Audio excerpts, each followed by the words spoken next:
सभागृहामध्ये मोबाईलवरती गेम खेळताना स्पष्ट दिसतायत। नाही, जर मोबाईलवर गेम खेळताना स्पष्ट दिसत असेल तर विधानसभेच्या परिसरावर माननीय अध्यक्ष महाराज नियंत्रण आणि त्यावरचे निर्णय करण्याची अधिकार आपण माननीय अध्यक्षांना दिले आहे। माननीय अध्यक्षांनी परवाच एथिकल कमिटीची घोषणा केली आहे।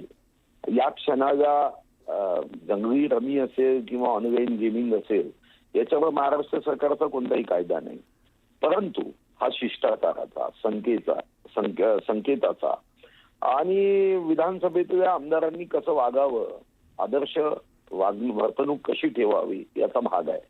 आणि या संदर्भामध्ये या विषयाकडे माननीय अध्यक्ष महोदयांनी पहिलीच केस एथिकल कमिटीकडे जर दिली तर मला वाटतं यातून काही चांगल्या गोष्टी सुद्धा वर्तणुकीसाठी पुढे येऊ शकतील।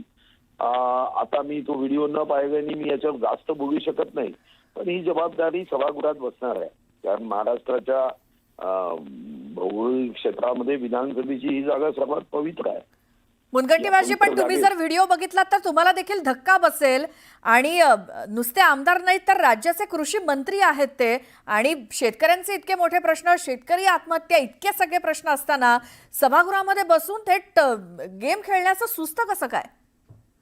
हे योग्य नाही, याला मी समर्थन करत नाही, हे योग्य नाही। जर तो व्हिडिओ खरा असेल आणि त्या व्हिडिओमध्ये स्पष्टपणे पत्ते किंवा रमी खेळताना कोणी मंत्री, म्हणजे आमचं तर म्हणणं आहे विद्यार्थ्यांनी खेळू नये, मंत्री आमदार तर दूरची गोष्ट आली। छत्रपती शिवाजी महाराजांच्या महाराष्ट्रामध्ये पत्ते किंवा रमी आणि ती जंगली रमी यावर कोणी जाऊ नये याबद्दल तर मान्य स्वतः मुख्यमंत्री महोदयांनी परवा घोषणा केली की मी विनंती करतो जे चित्रपट सृष्टीतील लोक आहे की त्यांनी जाहिरात करू नये।